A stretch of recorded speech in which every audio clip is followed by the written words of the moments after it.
Jornal da Orla na TV.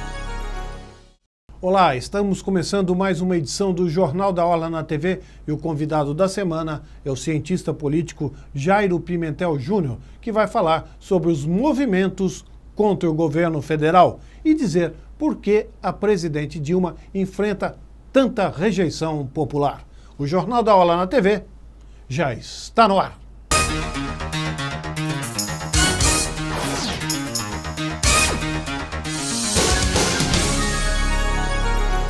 Estamos de volta com o Jornal da Orla na TV e o convidado da semana é o cientista político Jairo Pimentel Júnior, que vai falar sobre a efervescência política vivida pelo Brasil, momentos difíceis. Olá, Jairo, grande prazer recebê-lo. Prazer estar aqui no Jornal da Orla na TV. Bem, Jairo, a pesquisa que você coordenou mostrou que a presidente Dilma Rousseff tem hoje 74% da rejeição dos santistas. O número pode ser um pouquinho diferente no Brasil, mas a presidente hoje enfrenta um alto índice de rejeição, não é? A que se atribui isso? Olha, hoje o Brasil vive uma crise política e uma crise econômica, né? Crise política porque o governo não está conseguindo lidar com o Congresso Nacional, sobretudo com o seu principal parceiro político, que é o PMDB. Isso está gerando atritos, isso está impedindo que o governo faça ajustes fiscais que são necessários para que o Brasil volte a crescer. E o crescimento econômico se deve a justamente essa falta de ajuste fiscal que o governo Dilma teve nos últimos 4 anos, que agora está tendo que apertar o cinto e o brasileiro está tendo que pagar por uma conta que ele não fez. Isso está deixando o brasileiro, e especificamente o santista, bastante revoltado em relação ao governo federal, ao governo Dilma. Quer dizer, o erro está no fato de a presidente não reconhecer que o ajuste é necessário em função dos próprios erros do governo dela. É isso? Ela até reconheceu, né? Quer dizer, ela não reconhece que os erros são delas, mas reconhece que existe o problema. Já é um começo. Atribui sim a crise internacional que a gente pode contestar. Não tem nada a ver nesse momento. Porque vários países no momento estão saindo da crise enquanto o Brasil está entrando. Acho que o grande problema é quando aperta o bolso das pessoas, as pessoas ficam bastante descontentes com os governos, né? Então, sobretudo porque aumentou a taxa de energia elétrica, aumentou o preço da gasolina, aumentou o dólar e a consequência quando todas as variáveis aumentam é que os índices de aprovação do governante, do governo federal, tende a diminuir. E ela mostra uma incapacidade crescente de não ter como dialogar com os partidos políticos, como dialogar com a sociedade. Essa arrogância intrínseca à presidente parece que persiste mesmo durante a crise. A Dilma não era um quadro político do PT, era um quadro administrativo, técnico, e ela foi eleita para um cargo que exige muito politicamente, né, que é ser presidente da República, é preciso saber dialogar. O presidente Lula sabia fazer isso muito bem, o presidente Fernando Henrique sabia fazer muito bem isso. A Dilma, acredito, ela tem algumas dificuldades, pelo que eu ouço falar, pelo que a gente vê nos noticiários, pelo que a gente vê no jornal, para lidar com a questão política de fato, né, para saber fazer política.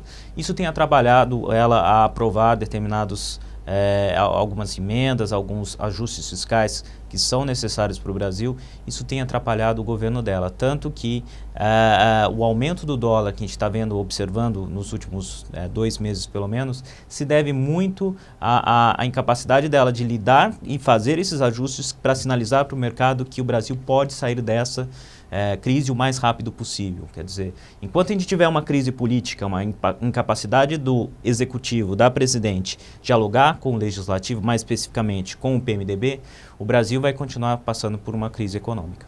Bem, e essas manifestações previstas para esse domingo, dia 15, quais são as consequências desse movimento? Se for muito forte, o que acontece? E se o movimento não tiver a grandeza que esperam seus organizadores? O que podemos esperar a partir desse dia 15? Eu acho que esse dia 15 é fundamental para a gente ver a força dos movimentos populares em relação à pressão da sociedade civil em relação à presidente. Acho que vai ser a expectativa é que, de fato, seja um movimento grande, que ganhe corpo, mas muita gente, a princípio, não está indo por conta de medo, porque a imagem que ficou dos movimentos anteriores era de muita violência, dos black blocs, enfim, de quebra-quebra, e as pessoas estão com medo. Muitas vezes elas prefeririam até ficar batendo panela na sacada de casa do que propriamente participar. Mas a revolta daquele que vai estar participando e aquele que vai estar em casa é a mesma. O que divide uns vão ter a coragem de participar mesmo com algum perigo de violência, e outros vão ficar em casa, mas também bastante descontentes em relação ao governo Dilma, que hoje gira em torno disso. Pelo menos 2/3 da população está descontente reprova o governo dela. Então, na medida que esse primeiro movimento mostrar, ou conseguir demonstrar que é um movimento pacífico, que não vai ter quebra-quebra, que tem força, que é um movimento que tem voz, acredito que as pessoas que estão com medo hoje vão começar a participar. Isso pode crescer. Isso pode criar um movimento de pressão em relação ao impeachment da presidente Dilma? Pode criar. Se vai surtir efeito? Acredito que não, até porque a questão do impeachment é um pouco complicada do ponto de vista jurídico. Do ponto de vista jurídico, ainda não existem provas suficientes para o impeachment da presidente. Não existe. Nesse caso, mas a gente sabe também que o processo de impeachment tem um forte componente político, não? Tem um forte componente político, quer dizer, quando você... vamos pegar o exemplo de impeachment no Brasil, que foi do Collor. Ele estava isolado partidariamente, tinha brigado com o Congresso, a questão econômica pesou porque ele fez um pacote maldoso, um pacote econômico maldoso, que foi o Plano Collor, que tirava as poupanças das pessoas, do cidadão. Quer dizer, você tem a sociedade civil contra você tem o Congresso contra você fica isolado politicamente, a tendência é que o executivo pereça, ele caia.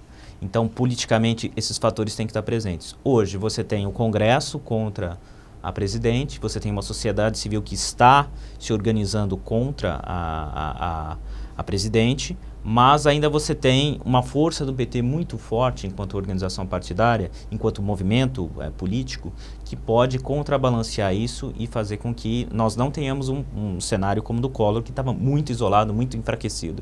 Quer dizer, a Dilma ainda conta com uma força grande dentro do PT, mesmo um PT que ainda não se decidiu se está muito com ela ou se está pouco com ela, um PT dividido que não tem muita certeza em que posição se colocar frente à presidente. Eu não sei se você concorda, mas eu acho que o PT também está dando uma ajuda contra o governo, porque ao invés de reconhecer seus erros, e todo mundo erra na vida, o PT deveria fazer um meia-culpa e procurar corrigir os seus erros.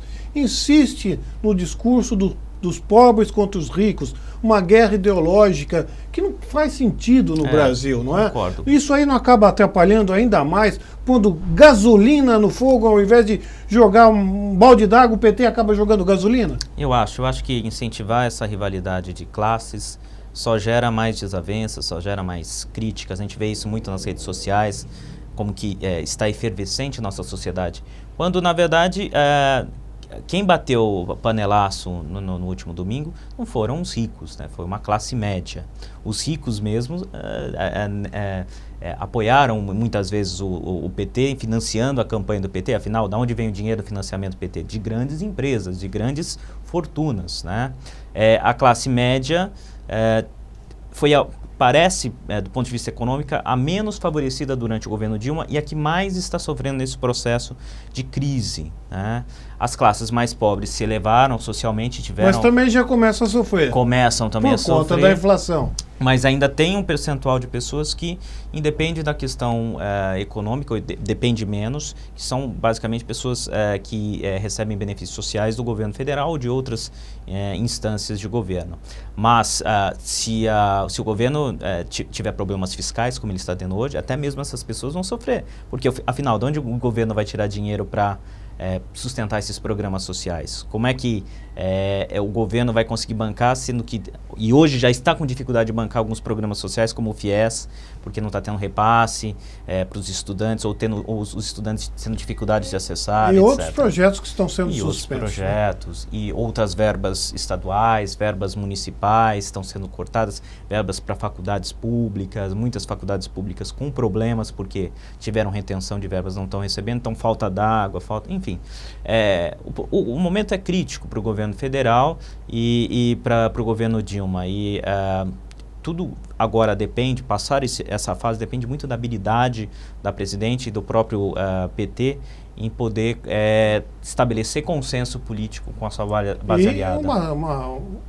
Iniciar um processo de negociação política, né? Coisa certeza. Que o governo Dilma não tem sido capaz de fazer. Agora, Pimentel, eu queria saber de você também, a pesquisa que você coordenou a pedido do Jornal da Orla mostra a Dilma muito mal com o eleitor, mas de outro lado o governador Geraldo Alckmin e o prefeito de Santos, Paulo Alexandre, estão bem, mesmo num quadro de crise econômica. Como explica isso? Parece que, falando primeiramente do Alckmin, ele ainda conta com a simpatia do eleitor de Santista, talvez porque a crise da água não tenha afetado tanto a cidade de Santos como na capital, na grande São Paulo. Apesar disso, eu acredito que ele tenha caído um pouco a avaliação dele durante esse período, mas se mantém num patamar bastante positivo, né, de 42% de ótimo e bom, que é um patamar de avaliação bastante interessante. Já o prefeito Paulo Alexandre ainda tem uma avaliação ainda melhor, de 53% de ótimo e bom, mostrando que está administrando bem a cidade, que ele está conseguindo conduzir a cidade de uma maneira positiva para o cidadão e parece que o eleitor ou o cidadão santista sabe separar as questões, né? Uma coisa são as crises econômicas que são derivadas das ações do governo federal.